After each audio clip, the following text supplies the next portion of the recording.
Hi, I'm Richard Dennis, Chief Economist at the Australia Institute.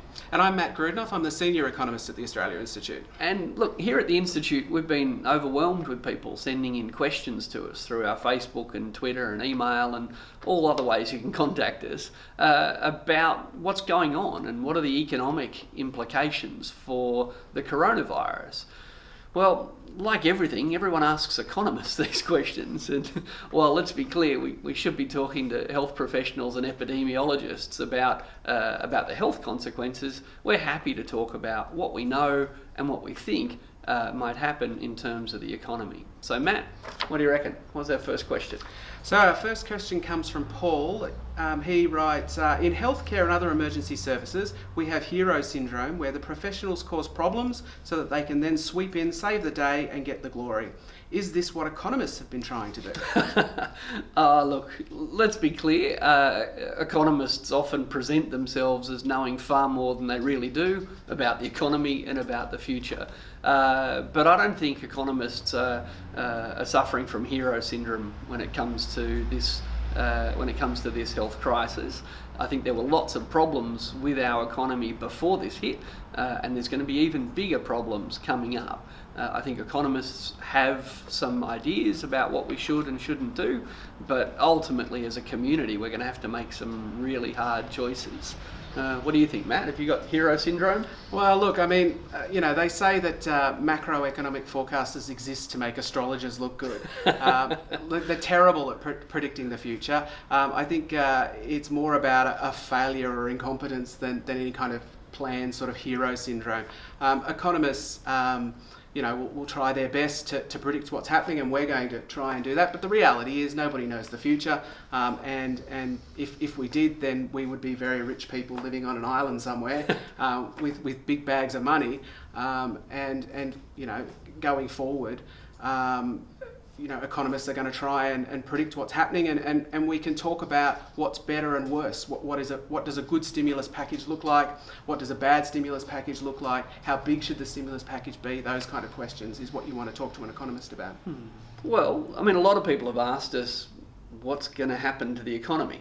So Matt, well, you've just told us how good economists are at forecasting. Yeah, well, look, the what's reality going to is happen? Nobody knows, and anybody who tells you they know is lying to you because nobody knows at the moment. Look, recessions aren't inevitable. I remember in 2008 when the GFC was hitting, everybody said it was inevitable that Australia would go into recession, and we're almost alone in the developed world as an economy that didn't. But we didn't go into recession because a lot of smart people put a lot of effort into working out how to stimulate the economy really well.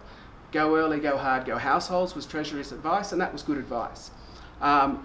If we do the same now, and we do put together a really good stimulus package, I still believe that it's possible to avoid a recession. So I don't think it's inevitable, but it does require good government intervention and a well-planned, well-thought-out stimulus package. I agree, and I think that whether a recession is inevitable or not is separable from, is unemployment going to rise? And I think it is. Is demand going to fall? Yes, it is.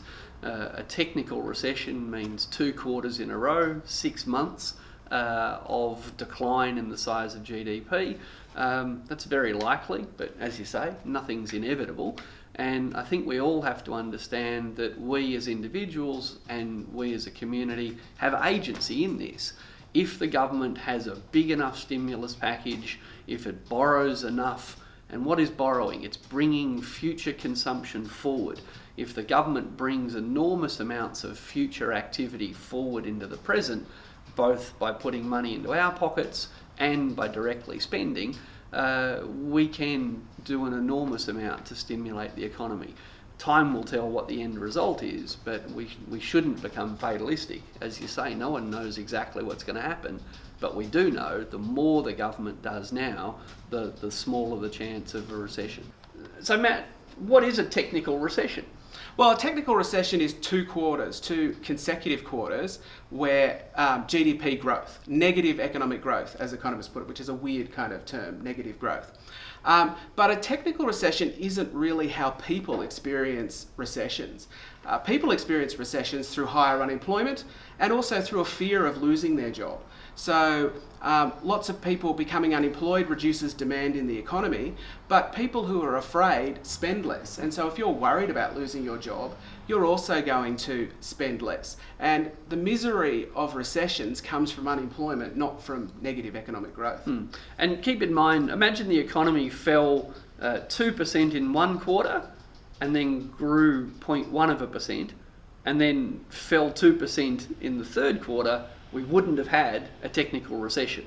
That's right. But if unemployment jumped 3, 4, 5%, then you're going to feel the misery that is a recession. All right, what's our next question? So this question's from John. What would be your recommendation be instead of a $750 payment to taxpayers? A $1,500 payment to taxpayers.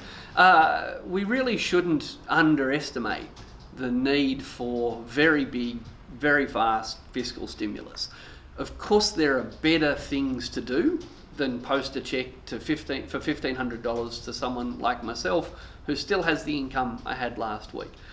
The purpose of pumping that amount of money out into the economy is to increase confidence, it's to increase everybody's disposable income and hopefully get money circulating in the economy. So in the long run, there are much better things for us to do with the money than $750 cheques or $1,500 cheques. But we're at the very beginning of this game. It is going to last a long time, and I don't think we should worry too much about the perfect design of fiscal policy stimulus right now. Getting money into the economy quickly is better than not getting money into the economy quickly. Personally, I'd rather bigger cheques to everyone on benefits, for example. Getting money out the door fast is really the best thing we can do. We need to remember the economy was already slowing before the coronavirus hit. We were arguably heading for a recession before the coronavirus came along. So we're 6 months late in listening to the Reserve Bank's call for a stimulus. We've got to act fast. There are better ways to spend money than cheques for everybody, but there's no worse way to design fiscal policy than to be slow about it. And Richard, does it matter who we give the cheques to?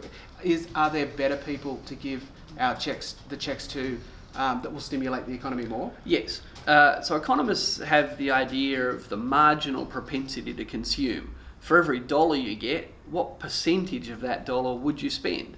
Well, there are groups that have a marginal propensity to consume of 100%. Some of them have a propensity to consume of more than 100%.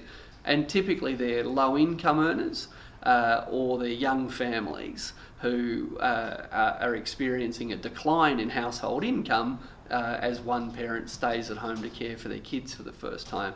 So the best way to pump money into the economy quickly is through the pockets of the lowest income Australians. We know who they are. They're people on unemployment benefits, they're people on Austudy, youth allowance, they're people on the age pension. So getting the money into their pockets is a great way to get the money into the economy fast, but a stimulus package is probably going to need to be bigger than that. So our next question is, how is the government going to fund all of this spending? The $100 billion question. With debt. Basically what the government is going to do is bring forward future consumption. They're bringing forward the amount of money they give to you and I. They're bringing forward the amount of money they spend on maintenance, on infrastructure. They're bringing forward all sorts of injections of money into the economy. And to do that, they're going to run very large, very, very large budget deficits for a couple of years, most likely. And what that means is because we've brought forward all of that spending into this period, then in years and decades to come, we will gradually repay those debts. In the long run, these things don't matter. In the short run, if we're spending the money now, we can avoid a crisis. What we're really doing is buying a lower rate of unemployment now so that we have a bigger, stronger economy in the future, which makes repaying those loans even easier. So Matt, here's a question a lot of people are asking. Can the government just print money? Well, not only can it just print money, but the RBA announced on Thursday that it was going to do so. The RBA announced that it was going to do what's called quantitative easing, and that basically means that it's going to buy a whole heap of government bonds to try and push the interest rate down, and it's going to print money to pay for it. So when you say buy government bonds, you mean that in the past the government has issued bonds to a bank, and it's going to buy those bonds, those previous borrowings, back off the banks. So how do they do that? How does the Reserve Bank buy a bond off a big bank like me? You be the Reserve Bank, I'll be the Commonwealth Bank. Right, so basically what the Reserve Bank does is it goes to the Commonwealth and says, well, I want to buy a heap of bonds. From me? From you. And then I, as the RBA, just deposit money in your account and you give me the bonds. And where did your money come from? That's the great thing. They just went into a computer terminal, typed, an extra $10 billion, if that's what the bonds are worth, and then just immediately transfer it to you. And that's what we mean by printing money. There's no actual coins and notes that are printed. It is just really the government creating money in a bank account and then transferring it into the bondholder's bank account. So for the Reserve Bank to transfer enormous amounts of money to the Commonwealth Bank or the Westpac Bank, it doesn't have to print up billions of notes and put them on a truck and send them. The Reserve Bank can literally transfer zeros from the Reserve Bank to the private banks, and that means that the private banks have now got more zeros that they can actually lend to other people. So quantitative easing is a form of printing money, but it's a very 21st century form. It's a tap and go version of printing money, because we don't actually have to make the currency to put more zeros into circulation around the economy. Yeah, and the idea is when the government buys all of those bonds, then after that transaction takes place, all that newly printed money is in the bank's accounts, and they can then use that money to lend it out at a lower interest rate. Of course, the problem with quantitative easing, and one of the things that might make it less effective, is the fact that right now, when people are worried about a recession, they're concerned about whether or not they'll have an income, they're not likely to necessarily rush out and want to borrow a whole heap of money. Yeah, except the people that are most worried about going broke, and they're the ones the banks aren't going to want to lend to. That's right. So if the banks thinks you're going to go broke, then they're less likely to want to lend to you. So Richard, there's been a lot of interest in recent years about a universal basic income, and they've come through in our questions. We've had quite a few questions, like this one from Anne. Is this an appropriate time to consider a universal basic income? Okay, so a universal basic income is a very simple idea. It says, what if the government gave everyone, and we could define everyone as every citizen or every resident, what if a government gave everybody the same amount of money every week? So rich people would get the same as poor people. Gina Reinhardt would get the equivalent of the unemployment benefit, and the unemployment benefit would be the same as the age pension, and people with full-time jobs would get the same amount as well. So the idea of a universal, everyone gets it, basic income is pick a level of income that everyone could survive on, pay that to everybody, including Gina Reinhardt and people in full-time jobs, and then kind of we wouldn't have to worry about a whole bunch of things. Now, as an economist, there's lots that's got going for it. As a citizen, there's lots that's got lots going for it. As someone interested in designing a stimulus package that's going to get implemented in the next 6 or 12 months, I think it's a big leap. I don't think this government is going to sign up for something that big and that bold as fast as we need to stimulate the economy right now. But we don't have to get stuck in should we have a universal basic income or is it steady as she goes? What if during this period, whether we call it a recession, a depression, or just a crisis, what if during that period we increased unemployment benefits up to the rate of the age pension? What if we increased youth allowance and sickness benefits up to the level of the age pension? What if we made the age pension easier for some people to get? What if we made unemployment benefits easier for some people to get? It wouldn't be all the way towards it wouldn't be all the way to a universal basic income, but you're starting to put the foundations in place that it's not cheaper for the unemployed to live than the age pensioners. it's often more expensive. So a universal basic income is an interesting idea. Could Australia do it? Yes. Should Australia do it? Well, that's a big democratic conversation. Should we post a cheque to Gina Reinhardt? Should we post a cheque to Richard Dennis? I don't know, there's no right answer to that. But let's separate the economics. Could we do it? Yeah, we could. Should we do it? Maybe. Is now the right time to have that whole conversation? Probably not, is my sense. But are there lots of things we can do in the next 6 months that actually step us towards that? So a universal basic income is such a big step that we're better off taking smaller steps to get there, including increasing a whole heap of welfare benefits and making them easier to access. Well, that's my sense. Like, you know, really, I think if a bunch of people came out tomorrow and called on Josh Frydenberg and Scott Morrison to introduce a universal basic income, I'm not sure that they'd get listened to. Yeah. But if we all demand that unemployment benefits go up now, that unemployment benefits get easier to access now, I actually think in the next weeks and months, those are big steps towards a universal basic income that are achievable. But I'm not trying to rein in other people's optimism, but my sense is that's a bit of a big ask for the government right now, but the government is going to be spending tens, probably hundreds of billions of dollars in the coming years. Why not start by making the welfare system far more universal than it currently is? Another thing that's got a lot of attention in recent years is a job guarantee. And Jacob, and we got a lot of questions about this, but Jacob asks, is it time, with the stress of the next couple of months ahead, to consider a federally funded job guarantee?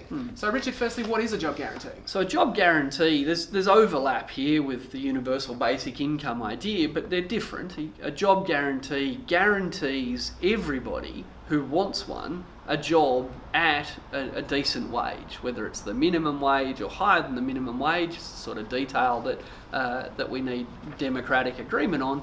But a job guarantee says the minute you can't find work in the private sector, the minute you get laid off by a cafe or an airline, then you present yourself and say, now I'd like a job in the public or community sector, please. So that would be really useful right now. One of the big problems with economic crises and recessions is the big fall in demand caused by unemployment. So if the government stepped in and employed all the unemployed, then we wouldn't see that fall in demand. Absolutely. And we're only just learning some of the details of this, but it seems that people in the military have been deployed to factories to speed up the production of things like masks. This is a great idea. But why not give that work to unemployed people? Why not give that work to people that have just lost their job in a cafe or an airline? So the idea behind a job guarantee is that market demand for labour waxes and wanes over time. Sometimes there's lots of demand for labour, we call that a boom. Sometimes there's less demand for labour, we call that a recession or a bust.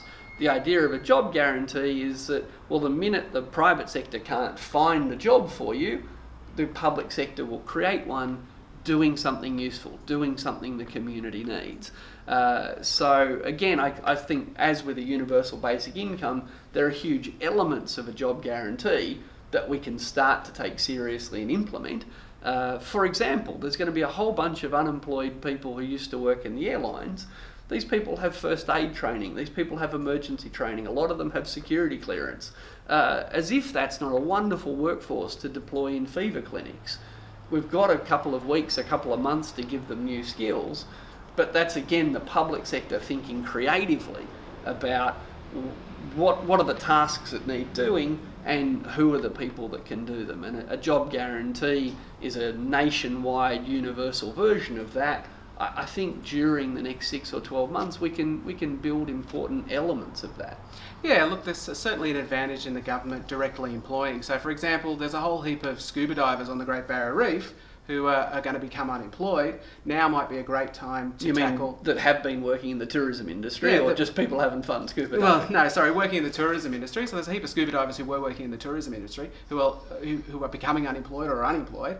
Now might be a great time for the government to really tackle... Crown of Thorns. Crown of Thorns starfish, that's right. And basically employ them directly to do that. And that's another example of the government employing people to do useful things. And of all the times to do it, now's the time. We know there's an idle workforce of skilled people who can scuba dive. They've already got the training. They don't have work to do because there's no foreign tourists coming to the reef. We know that we need to do something about crown of thorns starfish. It's a labour-intensive task that we've struggled to compete with. What better time for the public sector to employ unemployed scuba divers than right now? That's consistent with a job guarantee. It's not the same thing, it's not nearly as broad, but again, I think these are the kind of steps we can take now that hopefully if we can agree on them, we can still continue to have that bigger picture conversation about the universal nature of the need for a job guarantee.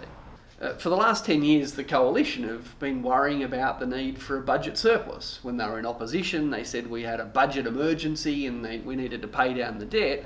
And since coming to government, while they've never delivered a budget surplus, they've droned endlessly on about the need for one. There's not going to be a budget surplus this year, is there? No, definitely not. Should we care? No, we shouldn't. The position of the budget is a tool that helps the macroeconomy. So if you think about what a surplus actually is, a surplus is when the government taxes you more than it gives back in services. That's exactly what a surplus is. So in a 12-month period, it collects more from me and everyone else in taxes than it spends on us in services and welfare. That's right. And so what's the effect? Sounds great. Well, yeah, good for the government, not so good for you and me. But what does that essentially do? Well, it takes money out of the economy. If the government's taxing more than it's giving back, then it's taking money out of the economy. And that contracts the economy. That's right, and that contracts the economy. And the purpose of a budget surplus is to contract the economy when the economy is growing too quickly, that it's becoming too reckless, that markets are out of control, that bottlenecks are appearing, that inflationary pressures are happening. So a surplus is a way to rein in private sector economy that's kind of losing control. And a deficit is the reverse. A deficit is when the government hands back to the people more than it takes in taxes. And so it spends more on health and education and welfare than it collects from me in tax. That's right. And the purpose of that is to stimulate an economy. A deficit is when the government spends more than it gives back in tax. So it spends more on health and education and welfare than it collects in tax, which means it's injecting demand into the economy. That's right, and governments should run a deficit when we have an economic crisis or there's a recession, or they just want to stimulate the economy. The economy's not growing fast enough. Now, effectively, when they add demand in during a recession, that's a good thing because we have a deficit in demand. So they're basically spending more, adding more money in. So the outcome of the budget, whether it's a surplus or a deficit, is not the goal. The goal is, it's a tool. It's a bit like a shovel, right? People don't put a shovel on the mantelpiece and put it behind glass and admire it. Well, there might be some shovel fanciers out there. I'm sure on the internet. Been in my house for a while, haven't you? Right. But the point is, a shovel is a tool for digging dirt, right? It's not the goal. The goal is to move dirt around. Not to have a shovel. And it's the same with a budget surplus or deficit. The goal is not a surplus or a deficit. Rather, it's a tool to manipulate the macroeconomy. So, Richard, this is a big crisis. What do we need to do? Well, it's important for people to realise we've literally never seen a crisis like this. The government is setting out to shut down huge parts of the economy, while at the same time it's trying to stimulate the economy. And that's because things like the tourism industry are literally going to spread the virus, but we don't want the economy to collapse because of that. So we are in uncharted territory, and this is not just happening in Australia, it's happening around the world. And that means that we can't import the stuff that we would usually rely on. We can't call for help from other countries that are experiencing the problems we're having. This really is uncharted territory, and I think everyone needs to understand how big the economic costs are likely to be, how long it's likely to last. These shutdowns and delays are going to last probably 6 months, maybe longer. But we've never had 3 months of shutting down our borders. So I think people need to be aware that this really is a big and new and uncharted crisis to navigate. But we do have lessons from the past. We do know what worked in previous recessions. We do know that government has enormous capacity, not just to help individuals, but to help us collectively by helping the economy. So I think we have to cut everybody a bit of slack. There is no certainty here, but we know what's certainly wrong. No one's obsessing about the surplus anymore. That's good. No one should worry about how big the deficit is, because this is a crisis the likes of which we've literally never seen. We need to get through it as best we can, and we can spend the next 20 years recovering from it.